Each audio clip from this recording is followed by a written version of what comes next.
a single mother.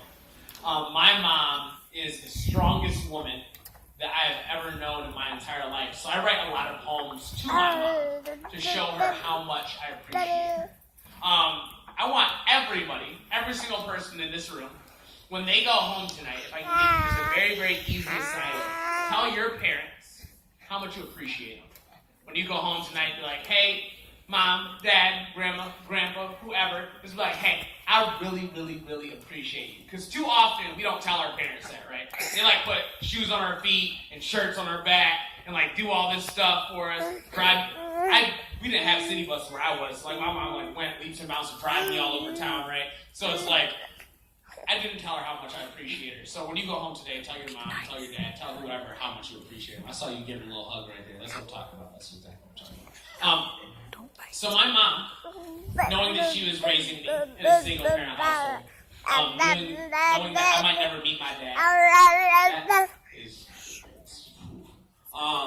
knowing that I might never meet my dad, she recorded the first 5 years of my life onto cassette tapes.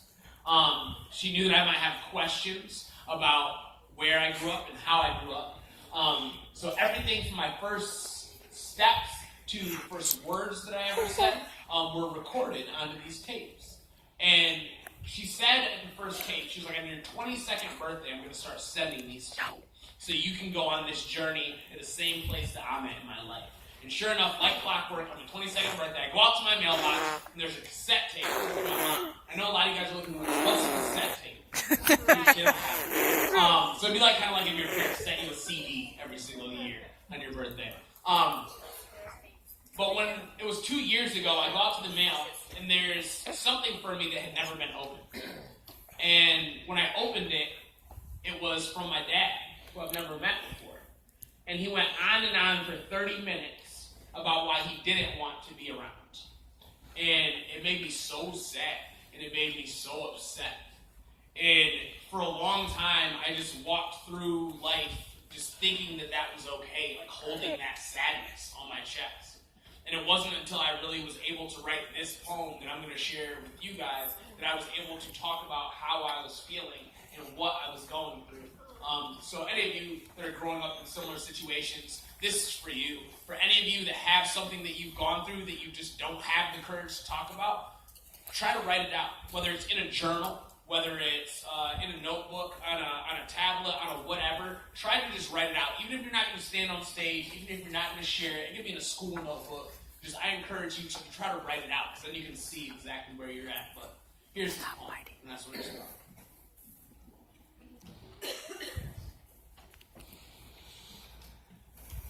So back in the day, when I was really, really young, I remember telling everybody at school that my dad was a superhero. And that he was just so busy saving everyone else to have any time for it. As I grew older, I referred to him as Santa, a man of folklore and unfathomable presence that only really came upon the mind once or twice a year when it's cold and you're entertaining the thought of warmth. Feeling a hole instead of a mason jar with fireflies, you see my empty spaces always light up when I'm in the darkness. Today, for what seems like the 100th time, I listen to my biological father whisper me bittersweet nothings via a cassette tape delivered in an envelope postmarked 1988. A symphony of can't do's, won't do, should haves, and will nevers. 20 glorious minutes of why he can't and won't ever be in my life. How thoughtful of him.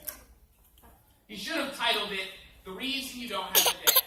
Seal it with a kiss, or his cologne, or some sweet lovey-dovey movie stuff instead of getting my middle name wrong on the outro. A wholehearted sucker punch below the belt. You know what? Let's go to biting through my cartilage cheap shot metaphor, and this part right here, no. We'll save the beautiful imagery and fancy wordplay for a poem not about him. This isn't that poem. This will not be his poem. I will not give him something to be proud of. Why do you think I used to live my life like that? 2 parts self-abuse, 7 parts fearful of success, 1 part neglect, no part self-love. I was going to pick up where he decided to leave off. I will leave it there on the shelf with the cake he never chose to wear, in the closet with the other childish fantasies. I'm no hurricane of heartbreak and the ugly stuff. What am I doing here? How did I get here is what I used to ask myself so many nights. Mouth tasting like, well, something, because, well, I had to use something to make myself feel better before I used someone, but I know that I got that from him. I always rewind and play back the part where he talks about his love life. He says, son, my son, I've never been any good at relationships. You can ask your mother this one day. But I never asked her. I never wanted to know. But you know what's the worst part? Is that he ended that tape with a poem. Before he even knew who I'd become, he ended it with a poem. For months, I hated poetry. I would hear him speak out of my students' mouths and in open mics. I watched him turn my safe haven into this battleground of self-discovery. I fell into my vices, hoping I wouldn't land in them and wake up to just another day of picking up pieces of myself. But back in the day, when I was really, really young, I remember not being broken. I'm working to find that boy again. When I do, I will shower him in comic books and cartoons. I will tell him not to look for his father there. I will tell him that if he gives his all to his community, his neighborhood, if he works with these kids, if he inspires one of them, then one day he might at least actually become that hero. At least to somebody. Thank you, guys.